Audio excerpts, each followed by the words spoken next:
Hello and welcome to After the Headlines. I'm Sarzah. Today we'll be talking about the evolving migration situation in Europe with a particular focus on the Bangladeshi community. To unpack this, I'm joined by Simana Majumder, a content creator and an active member of the Bangladeshi community based in Portugal. Simana, thank you so much for your time. You're welcome. Thank you for having me, Sarzah. It's really nice to meet you face to face finally. Absolutely. Likewise. Shimana, I want us to start with Spain. You've seen that recently Spain introduced an amnesty pathway for undocumented migrants to be able to work. What does Yeah. this mean for the Bangladeshi community? And more broadly, is this a wind of change for European migration policy, or is Spain an anomaly? That's a really nice question. Okay. Spain is doing this for like it may seem like Spain is doing this for, because they care about the migrants, but because but the truth is that they're going through a huge labor shortage and they need people. So they thought that the easiest way to do this is because we have so many undocumented people already. And they're already working and contributing to their economy. So why not just give them the right to live and work. And yes, the Bangladeshi community is very, very happy. They are celebrating in Madrid. But a lot of people are saying that, this is an encouragement for people. People will now try to come again with, illegal routes and try to just do this because, Spain is legalizing. Spain is not legalizing everyone. They're legalizing people who are coming in before the 1st of January, Mm. 2026. So now, if somebody feels like, oh, I'm going to come and then Spain is going to just give me legal residency, no, that's not going to That's not happen. going to They're just happen. going to give it to people who came before Jan 2026, because they've been living here for like 6 months in Spain for 6 months, and they've been contributing, and they also must not have any criminal record in back in Bangladesh. So they will see all this, and if they qualify, they will get the residency. Okay. And Bangladeshi diaspora is like really, really happy. A lot of people in Portugal is thinking, oh no, why did we come to Portugal? We should have gone to Spain. Then we would, Yeah. be legal now. So yeah, Yeah. but people still choose Portugal over Spain because because it takes much longer time to get permanent residency in Spain. So like around 10 years for passport, but in Portugal it's still 5 years. But they are thinking of changing it to 10 years now. So let's see what happens. Okay. So a bit more tightening of the policy. That's what I hear. But we'll talk more about Portugal. Uh, Yeah. so, Shimana, there is a perception that legal migration pathways provide more stability and safety for migrants.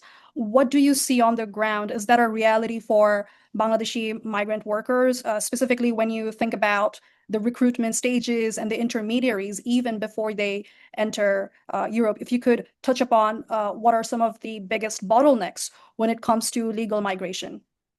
Okay. Yeah. So when you come in legally, it's easy for you to apply for the, residence permit right away. You get the residence permit and then you start applying. And for people who come in illegally, the first problem is that they don't have documents. Mhm. And no one will hire you without documents. You can only get jobs that are cash in hand. Like maybe somebody will hire you and just give you cash for it. But if you want to work in a company with a contract, with a salary and everything, and then have a bank account as well, in that case you need a legal uh, like you need to come in legally. Mhm. In Portugal specifically, there used to be a thing called expression of interest. Okay. uh, so that's what I did. So I was in the Netherlands studying, and after I concluded my education, I thought um, I couldn't stay in Netherlands, so I thought I want to go somewhere, live and work in Europe. Mhm. So I came to Portugal. I submitted an expression of interest. I said that I'm here. I want to stay in your country. I want to be a resident. So after I submitted that, they gave me like all the tax number and the social security number and all that. And then after that, I could apply to jobs and everything. And then just stay like any other resident. The only problem was that I couldn't travel back to my country because I did not have a resident card. So if I went back to Bangladesh and I wanted to come back, Mm. I would a resident card in the immigration, which I did not have. So they took like a really long time to give me that card. They will take like up to 2 years to give to give cards or residency permits. So it's like so I had to wait for 2 years to get that. But for me, it was obviously a legal way because I was already in the EU with a valid residence permit. I came in, I told them that I want to stay here, give me the residency so that I can stay here and work here. Now they have completely closed this in Portugal. You can't do this anymore. So You can't come you can't apply for the expression of interest. anymore. They stopped it in 2024, I think. The Portuguese government is very strict now, but hopefully things will get better. Yeah. Because they somehow always do. Like, I don't know, because I've seen, like, I think four prime ministers come and go in the 4 years that I'm here in Portugal. So they have like their political situation is not stable at all. Right. It's a somewhat conservative inclination when it comes to migration policy. Yet, Portugal is emerging as a popular destination for many Bangladeshi migrants and students. Could you touch upon what, life looks like for Bangladeshi students and migrants? Is there a viable pathway to transition into stable and high-skilled employment, particularly if you speak about Bangladeshi students? You need to know Portuguese. This is the most important part of living in Portugal. I think it's the language. The Mm. language barrier is real. Like, if you want to, if you know Portuguese and if you learn it quickly, and if you have the qualifications, and if you have the experience for the job that you want, you'll get it. Like, Yeah. you need to speak Portuguese. So that's like the first and foremost thing. Even if you come here as a student, you can change that visa or like that residency to a work permit. Mm-hmm. You can come in as a job seeking visa or a student visa or any other visa, like except for the tourist visa, and then you can apply, and then you can get all the documents that you need. It takes time, but you get it eventually. I used to work somewhere, and my most of my bosses were South Asian, but the company was a Portuguese company, right? So if they were that mean and they came like 6 months or 7 months before me. So it's not like they came and they applied for that position and they got the position. Right. And it's because they had the qualifications. We were talking off the record about Bangladeshi migrant labor being very visible when it comes to agricultural work in Portugal. Um, could you speak a little bit about, what you have seen in that arena? From what I've heard is that the situation is not good. The living conditions are not good. The pay is obviously very low, and they're not also paid on time. They are there are delays in payment. It's like the minimum wage is like 900 euros a year. It's around 890, but they're not even given that. Sometimes they will just give them half of it, and maybe they're working for long hours, but they're still paid less. And the they're like there a lot of people are living in one apartment, Mm, and they don't have enough space.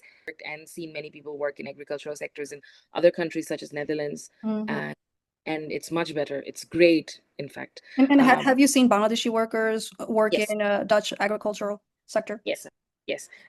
It's the same in Netherlands. They don't really care as long as you can work and you have the right to work.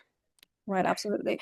So it does sound like a very, stressful point for the labor market when it comes to, Bangladeshi migrant labor in low skilled or in an agricultural sector.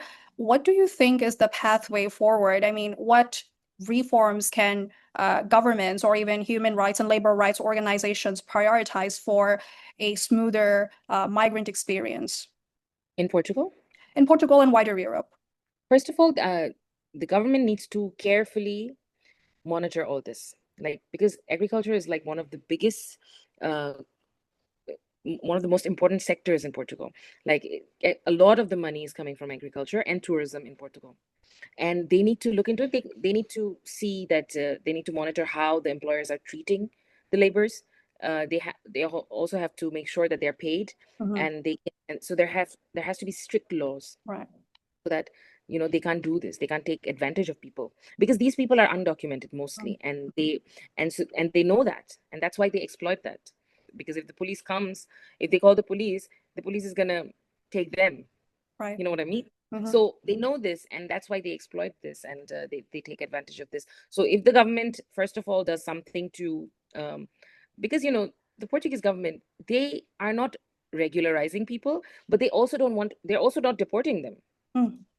So basically, because these people are contributing to society and economy, and also um, paying taxes as well. Because in Portugal, you can pay, so they know that these people are coming in, they are paying taxes, but they're not getting the papers. Mm-hmm.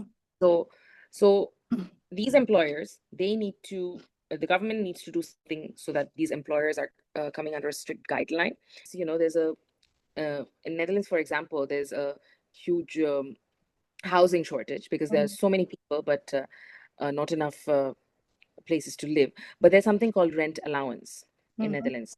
So, for example, if your rent is below certain, like below 1,000 euros, then the government gives you half of it back every month. So there's something called rent allowance. So when I used to live in Netherlands, my rent was 800 euros Mm-hmm. for a bedroom apartment, and um, but the government gave me 400 back every month. Hmm. So it's because they did it because they know that I am not a high income person, Right, right. and I can't be paying so much rent. So so I need to get this money back. So either they can have rent control, or they can have something like this, like a rent allowance, so that uh, but in Portugal, they can charge you 2,000 if they want. Like anyone can charge whatever they want for their apartment. Right. There's no rent control, there's no rent allowance. So this is another important issue, because these people are barely earning 500, like the agricultural laborers are barely earning 500 or 600 euros a month. And with that, they have to support themselves, they have to pay for their transport, living Right. expenses and everything. They also send money back to their country. Yeah. And how are they going to pay rent if it's like this? So that's why they are like all living in a really like small apartment, like in one room there's like 12 people living. It's Mm-hmm. extremely yeah. And this is like, I know somebody who actually uh, who couldn't go back to his country, and he got so sick and then he died.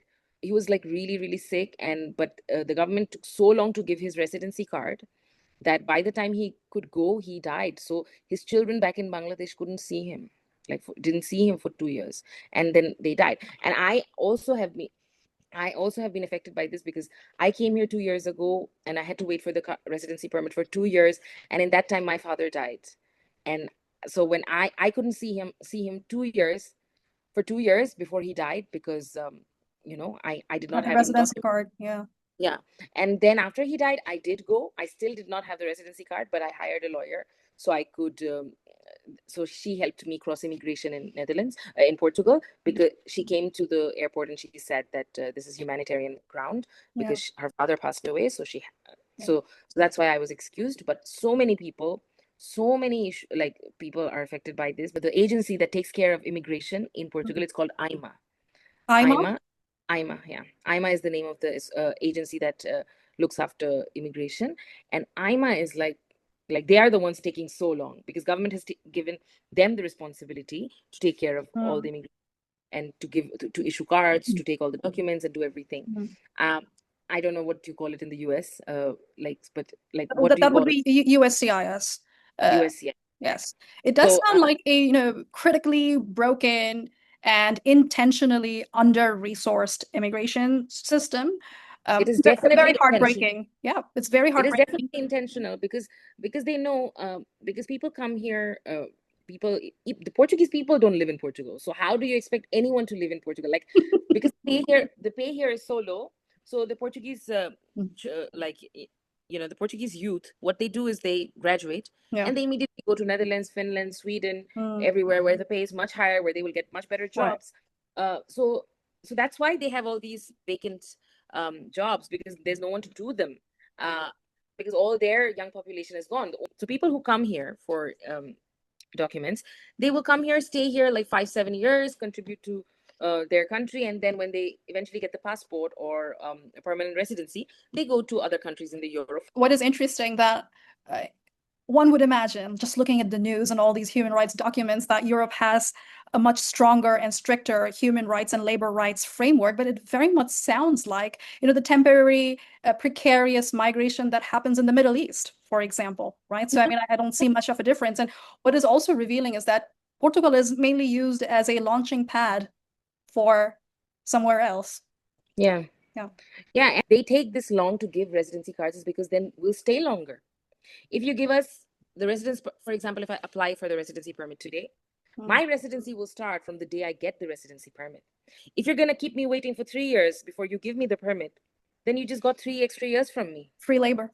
I mean, Free close to labor. free labor. Yeah, that's what they want. So the thing is, nobody does anything for free in this world. So not even your own people are choosing to stay here and contribute to your economy. And you expect us to stay here for the rest of our lives and just pay taxes. Yeah. Well, Yeah. Simana, thank you so much for sharing these critical insights.